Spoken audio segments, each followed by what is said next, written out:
It's the Criterion Collection Film Club selection. It's the Criterion Collection Film Club.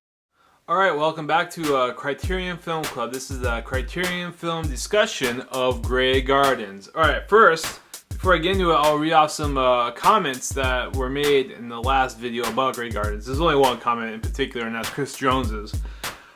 He said about Grey Gardens is that, like reality TV, the film looks to be the boiled down remnants of hundreds of hours of footage, which I'm pretty sure it was. Though we'll never know for sure. I bet the filmmakers, which is like the Malaysia's brothers, they made some other documentaries before. I think they're pretty famous in the documentary world, to tell you the truth. I don't know any top of my head, but I know I've seen other films of theirs. They probably set or orchestrate things to set off the crazy in these women. And I don't know if I necessarily agree with that. And though this film doesn't seem like a huge money-making venture like a network TV show or a wire-release film, these mentally ill women seem like they were exploited. I do agree on that aspect. I think they were somewhat exploited in this film. And yeah, I mean, for a documentary, that's actually crossing some lines to exploit these women who are secluded from society into showing how they act and somewhat turning a profit on it. But yeah, I agree on that aspect. The fact that this film wasn't initially a big financial scheme kind of makes me more sad. Like, what was the point?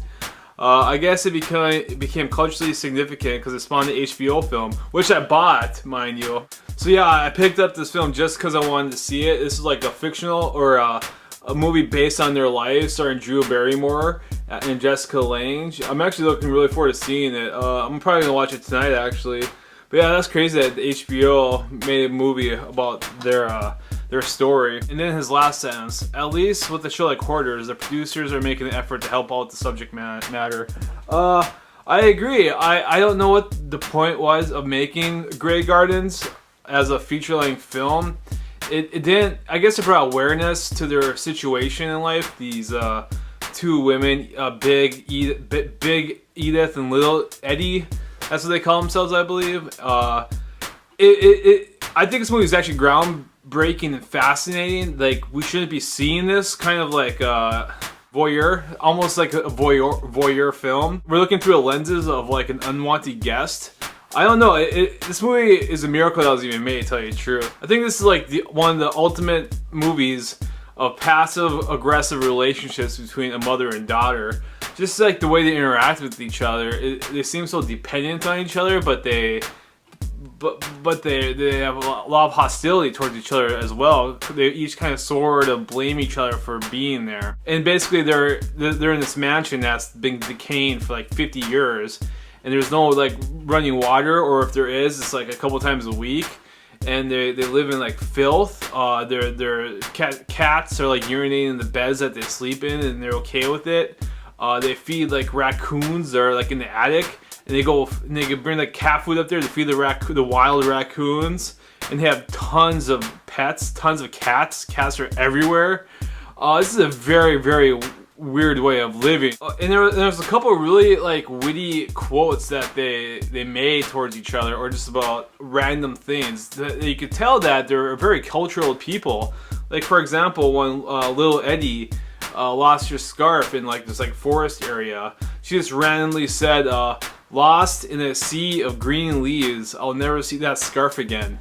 Like, who talks like that? That's crazy. It's so poetic. It's crazy, like, these cultural people living in filth like this. It's really weird.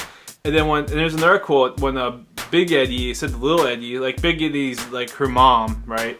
She's a good 20-30 years older than her.